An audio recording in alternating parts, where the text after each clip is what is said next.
We went from playing with the kids, reading them books. On a vacation. To not being able to breathe at all. Like, it was so fast.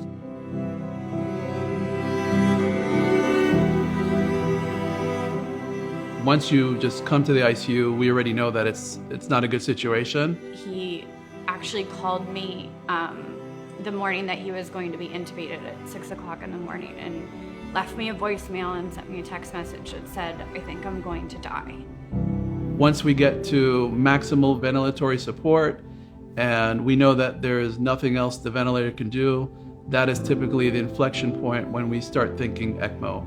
They started talking about him needing a transfer for ECMO, and that really made it a lot more real, because then as a wife and a mother, you know, I'm thinking like, oh my gosh, I'm gonna be a widow, you know, and how did this happen? Knowing that there's something out there that could help your patient and you don't have it, it is torture. And at that point, it doesn't matter what facility you are, what type of medicine you're practicing, you become a human, and we're trying to save another life, and it's very emotional. Luckily, the doctors had started the paperwork for the transfer pretty early on, and we were able to get him transferred to Tampa General. When I got that phone call from Dr. El Hadid, it was like, oh my gosh, like, we have a chance. It's very emotional, actually, because I remember our response was that of such gratitude and like hope that, you know, we're giving that kid a chance to live. So.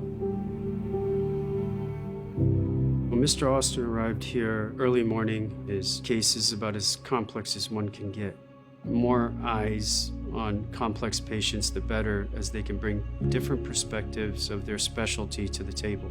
From pulmonary lung specialists to critical care specialists to cardiothoracic surgeons, trauma team for surgical resection of the bowels, our hematologist to deal with the hypercoagulable state, infectious disease, not even team members that are physicians, right? Our nutritionist, our pharmacist, our nurses at the bedside, our ECMO specialist, perfusionists who manage ECMO, respiratory therapists.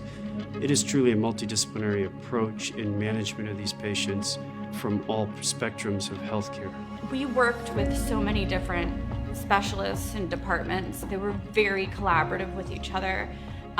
And having the residents and the fellows and all of the different students involved, I think makes the hospital very innovative.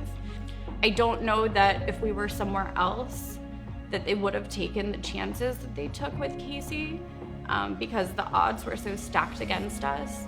And then one day he just woke up and I walked into the room and he said, "Hi." And I was like, "Hi," you know? Oh my gosh, like, is this for real?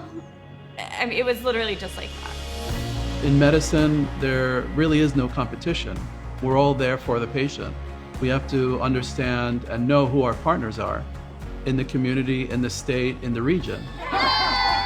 The doctors, regardless of what hospital they came from, what team they were on, all came together and worked jointly to provide the very best possible outcome.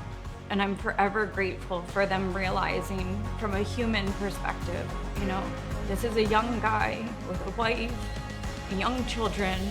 We have to give him a chance. And I think, you know, if they wouldn't have taken that chance, where would we be today? We would be in a totally different situation.